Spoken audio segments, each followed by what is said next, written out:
Salut à tous, cette semaine j'essaye le Ford Ranger Raptor, c'est la déclinaison la plus bestiale du pick-up de Ford vendu en Europe. Et je l'essaye dans les environs de Megève pour la partie route et ensuite sur la partie tout-terrain, on ira l'essayer au domaine de Forest Hill.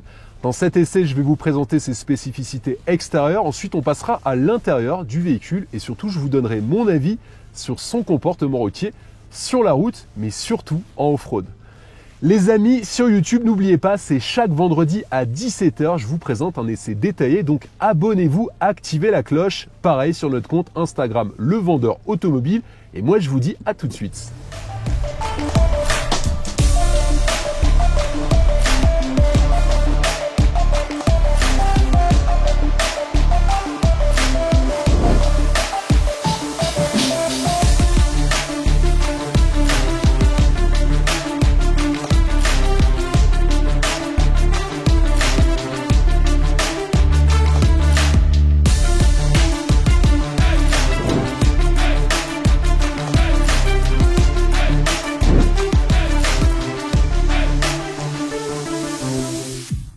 Le Ranger est le deuxième pick-up du constructeur américain à proposer une version Raptor.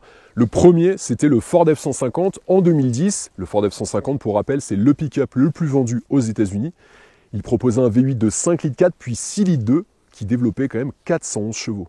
Mais ce qui a vraiment créé un engouement très important pour le Raptor, c'était son look ready to race. En gros, vous avez une voiture avec une plaque d'immatriculation que vous pourrez facilement aligner sur la grille de départ d'une course de rallye-raid.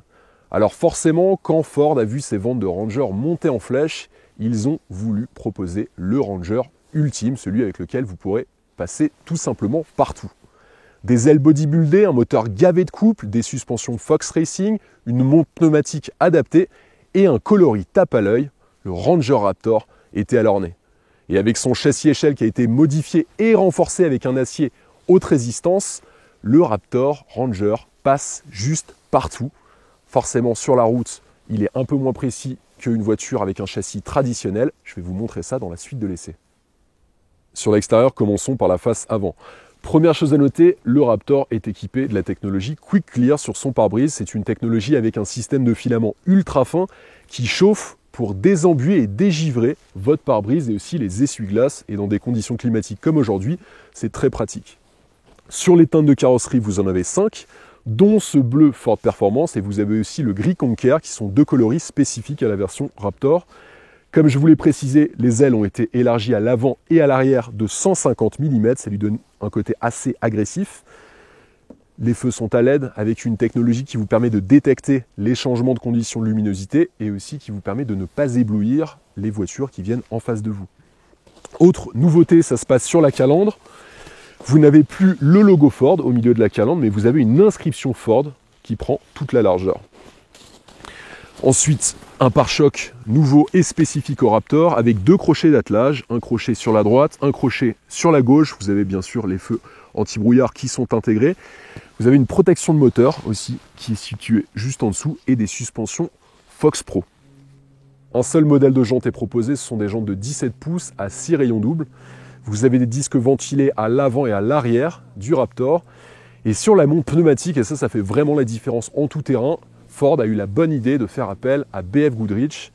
Et ils ont installé les BF Goodrich All-Terrain KO2. C'est un pneu que je connais vraiment très bien. J'ai fait beaucoup de tout-terrain avec. Alors il a beaucoup de qualités, entre autres une durée de vie assez longue. Vous avez des flancs qui sont renforcés, donc vous avez un risque de crevaison qui est beaucoup moins important qu'un pneu traditionnel. Et surtout, c'est un pneu qui motrice extrêmement bien, quelles que soient les conditions que vous pouvez rencontrer avec votre véhicule. Donc aussi bien dans la neige que de la boue, c'est un pneu qui travaille très très bien, surtout qui accepte les petits sous-gonflages. Ensuite, vous avez un marchepied en alliage renforcé, des rétroviseurs qui sont rabattables électriquement bien sûr, avec un répétiteur de clignotant. Et il faut savoir que ce véhicule, comme je vous l'ai dit, est équipé des suspensions Fox Racing. En gros, les suspensions Fox Racing, ça vous permet un allongement de la course de suspension de 32% sur l'avant et 18% sur l'arrière. Donc en gros, vous pourrez faire des sauts avec votre Ranger Raptor sans aucun souci. Sur le réservoir, il a la technologie Ford Easy Fuel. En gros, ça vous permet de ne pas vous tromper de carburant lorsque vous ferez le plein de gasoil de votre véhicule. Et ensuite, vous avez aussi le système capless, donc vous n'avez pas de bouchon de réservoir. Ça aussi, c'est assez pratique. Sous le capot, un moteur diesel 4 cylindres biturbo, c'est l'EcoBlue de chez Ford. Il développe 213 chevaux pour le Raptor, 500 Nm de couple. On a des performances plutôt honorables compte tenu du gabarit du véhicule. Le 0 à 100 km/h est abattu en 10 secondes 5 et la vitesse max atteint 170 km/h. Sur la consommation, il est annoncé en mixte à 8,9 litres. On a constaté sur nos 1200 km d'essai une consommation moyenne de 11,7 litres, ce qui est pas mal pour un véhicule haute performance. Sur la transmission, c'est une transmission automatique à 10 rapports. Elle est empruntée à la Ford Mustang. Et d'ailleurs, en parlant de Mustang, sachez que le Ford Ranger Raptor va être proposé en Australie avec le V8 5 litres de 460 chevaux de la Ford Mustang. Malheureusement, il ne sera pas disponible en Europe avec cette motorisation. Sur la consommation, j'y reviens, on a un réservoir de 80 litres. Donc vous ferez environ, avec un plein roulant normalement, à peu près 600 km avec votre Raptor. 233 grammes de CO2 par kilomètre avec le Ranger Raptor, donc vous n'échapperez pas au super malus de 20 000 € en 2020, c'est vraiment dommage pour cette voiture plaisir. Sur ses dimensions, alors il prend beaucoup de place, notamment dans les centres-villes, il fait 5,34 m en longueur, 2,03 m en largeur en rétroviseur, pour une hauteur de 1,87 m. Et sur son poids, il fait 2 tonnes 510 à vide. Il faut savoir qu'il a une garde au sol de 28 cm et que vous pourrez passer dans des passages de guet, donc dans de l'eau, 85 cm sans aucun problème et surtout sans snorkel. Sur la partie arrière, peu d'éléments diffèrent par rapport au Ranger traditionnel, sauf l'inscription Raptor en haut à droite et ce pare-choc qui est spécifique. Alors, vous avez plusieurs éléments. Déjà des crochets de remorquage, comme sur l'avant, donc il y a 4 crochets de remorquage sur le Raptor. Les crochets à l'arrière vous permettent de remorquer 3,8 tonnes et à l'avant 4,5 tonnes. Et vous avez un crochet d'attelage qui lui vous permettra de tracter 2,5 tonnes. Sur la benne, on a des barres sportives avec une lampe intégrée qui permettent d'accéder à l'espace de chargement dans le noir. Donc vous avez le 3e feu stop et ces lampes de travail juste à côté. Si on va plus sur l'arrière, on a un haillon arrière Easy Lift qui permet de supporter des charges jusqu'à 220 kg. Ça peut s'avérer pratique pour ceux qui travaillent avec leur Ranger Raptor. Ensuite, dans la benne, il faut savoir que la benne est verrouillable. Vous pouvez facilement transporter une Europalette standard. Donc en termes de dimension, vous avez une longueur de 1,58 m dans la benne et une largeur de 1,56 m. Donc ça vous fait un bon carré de chargement. Vous avez un système de contrôle adapté au chargement aussi, qui ajuste le contrôle électronique de la stabilité en fonction du poids total du chargement de votre Raptor. Donc en gros, ça vous offre du contrôle et de la stabilité, que le fourgon soit entièrement chargé ou à vide. Et enfin, pour finir, vous avez un stabilisateur de remorque. En gros, quand le stabilisateur détecte une oscillation ou une inclinaison de la remorque, le stabilisateur de remorque, le TSC, réduit la vitesse du véhicule en diminuant le couple du moteur et en augmentant progressivement la pression de freinage sur toutes les roues. Passons maintenant à l'intérieur avec les places arrière. Première chose à noter dans le Raptor, c'est son empattement, 3,22 m. Ça peut paraître très élevé si je compare à une berline ou encore un gros SUV, mais on est dans un pick-up. Donc à l'intérieur, il y a de la place. Regardez, je fais 1,88 m.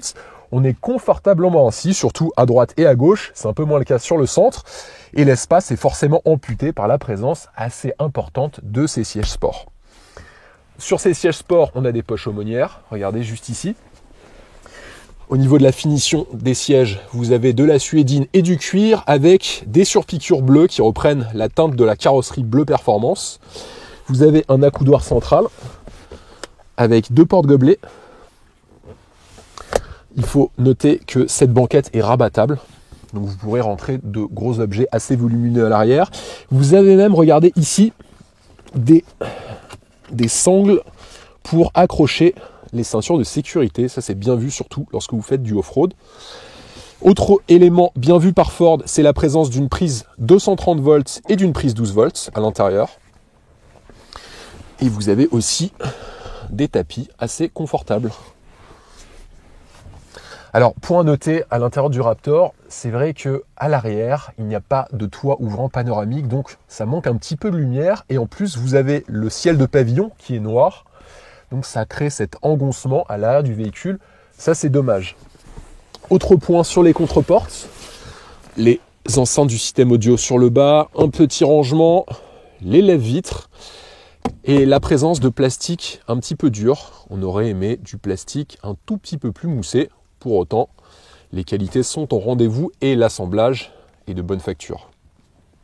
À l'avant, les contreportes sont strictement identiques aux portes arrière. Regardez, on retrouve vraiment exactement le même design, sauf qu'on a bien sûr les 4 lève-vitres et les boutons de verrouillage et de déverrouillage du véhicule. Sur les seuils de porte, ils sont badgés Ford Performance et les tapis sont badgés Raptor. Il faut noter que vous retrouvez aussi le cuir et la suédine sur les sièges avant et que les sièges avant sont réglables électriquement. Si on remonte un tout petit peu plus haut, vous avez l'ensemble des boutons de réglage des phares de votre véhicule.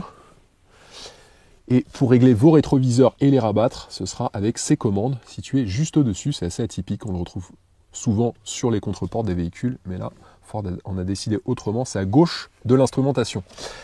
Et regardez, en haut, vous avez des poignées de maintien, que ce soit pour le conducteur, mais aussi pour son passager, pour les passages off-road extrêmes.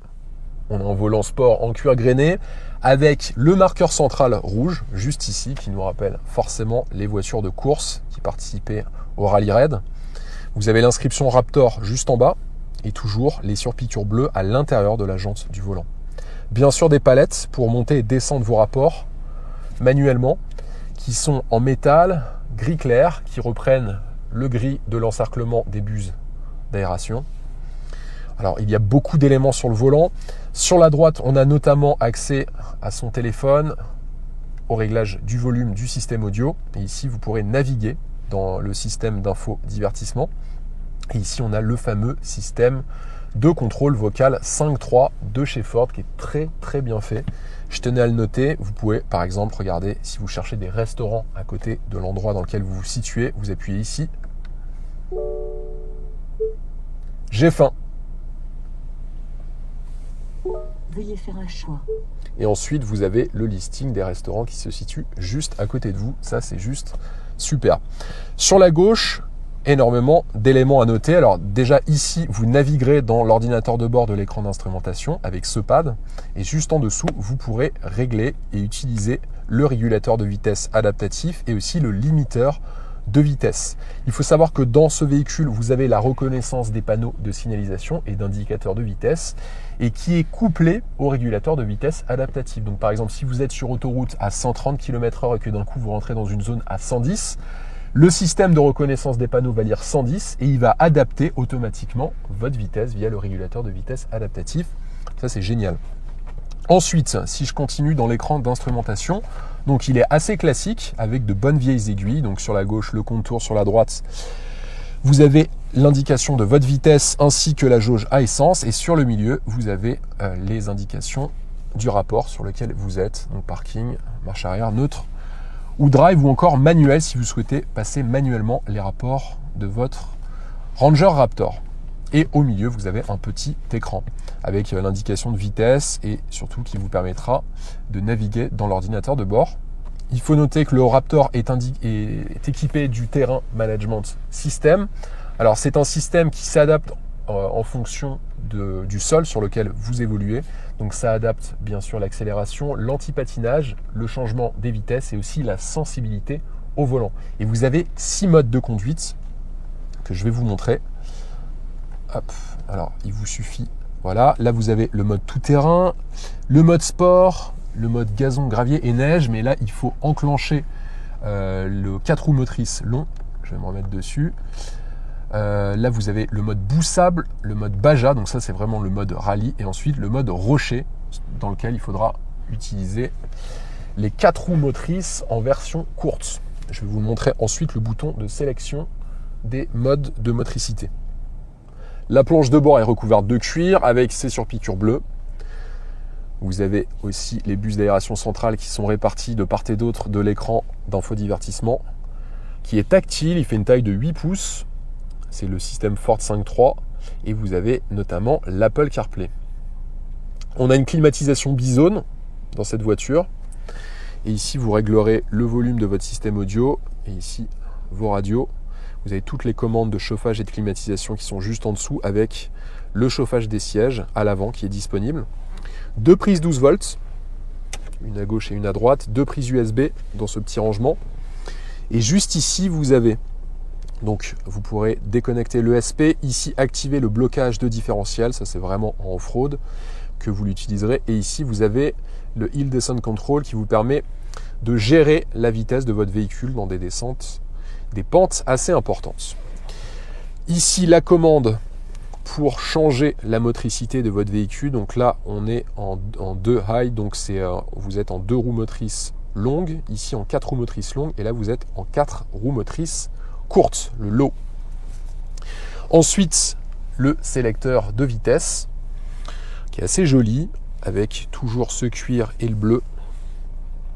Et juste à côté, vous avez un frein à main, un vrai frein à main, mécanique, 2 porte-gobelets, et sous la couleur centrale, un petit rangement, vous pourrez y mettre juste un portable, par exemple.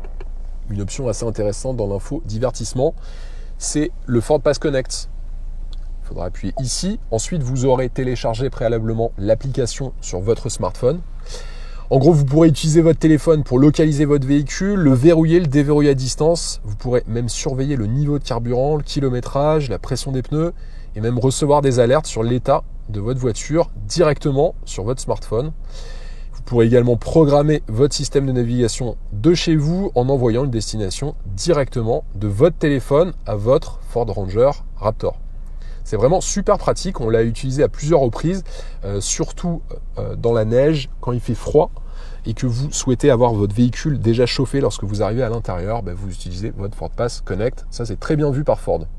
La boîte à gants est assez logeable, vous pourrez facilement ranger un ordinateur portable de 15 pouces. À l'intérieur, regardez, on a rangé pas mal de choses. Concernant les sièges, ils sont fournis par Recaro, vraiment très enveloppants et c'est nécessaire dans des voitures très sportives comme le Raptor. Et vous pouvez en plus régler les lombaires avec cette commande manuelle située sur le côté. Vous avez l'inscription Raptor sur le haut et toujours c'est sur piqûre bleue qu'on retrouve sur la planche de bord et sur les sièges arrière. Beaucoup d'éléments de sécurité dans le Raptor, notamment grâce au système Ford Sync qui a une fonction SOS. Donc si vous avez un accident et que votre airbag est déployé ou encore votre pompe à carburant a été désactivée automatiquement, il va y avoir un appel de détresse qui va être transmis au service d'urgence automatiquement et en plus vous aurez votre localisation avec vos points GPS qui va être également transmise. Ça c'est juste génial. I'm like Yosemite Sam in the Wild West. I just laugh at them when they wear vests, cause it's headshots on sight. I don't do beef, I just lay it to rest. I'm so hungry, my blood sound malicious. On my journey, I'm chasing my riches. Sur la route, le Raptor s'est évolué à un rythme calme en prenant soin de ses occupants, grâce notamment à un amortissement de qualité qui absorbe parfaitement les défauts de la chaussée. Mais bien sûr, si on décide de cravacher la bête sur des portions sinueuses, les limites du châssis-échelle font leur apparition, des mouvements de caisse peu contrôlés et surtout une prise de roulis quasi immédiate, mais ne prenez pas le Raptor pour une voiture de rallye prête à s'aligner. Sur la grille de départ d'une épreuve de WRC, son type de course à lui, c'est plus le rallye raid, et à ce petit jeu, il excelle sur toutes les routes hors du bitume. Ses suspensions Fox Racing, sa monte pneumatique fournie par BF Goodrich, ses pare-chocs à 4 crochets de remorquage, vous êtes dans le pick-up de série ultime. Et même si son empattement peut freiner les plus novices, sachez que sur une journée de franchissement plutôt engagée, je n'ai pas eu à faire appel une seule fois à un autre 4x4 pour me tracter. Et pourtant, les routes du domaine de Forest Hill étaient loin d'être engageantes lors de mon essai. Des ornières profondes, de la boue, des routes remplies d'eau, bref, un terrain très hostile. En plus de ces trains roulants performants, le système Terrain Management System vous permettra de régler l'accélération, l'anti-patinage, la sensibilité du volant et le changement de vitesse en fonction d'un des 6 modes que vous sélectionnerez. Et c'est loin d'être un gadget, je peux vous l'assurer, il vous sort littéralement de situations très complexes. Là où le Raptor m'a surpris, c'est sur sa facilité à encaisser les déformations de la route, quelle que soit la vitesse à laquelle vous évoluez en off-road. Le problème, c'est qu'on y prend goût très rapidement et on se retrouve à rouler à plus de 90 km/h, non pas sur du bitume, mais sur de la bonne terre bien humide. Attention aux distances pour vous arrêter, les lois de la physique vous rappelleront à l'ordre. Sur des zones de franchissement avancées, il vous suffira d'enclencher le blocage de différentiel pour passer. surtout sur des croisements de ponts dans lesquels l'électronique avoue ses faiblesses. Lorsque vous conduisez le Raptor, vous vivez une aventure hors du commun. Vous pouvez enfin aller où vous le souhaitez avec votre voiture et ça change tout. Ce sentiment d'être enfin libre, faire ce que vous voulez, peu de véhicules vous proposent encore en 2020. Et même si le Raptor est lourdement impacté fiscalement, il continue à faire vivre une espèce en voie d'extinction, celle des 4x4 purs et durs pour les vrais aventuriers.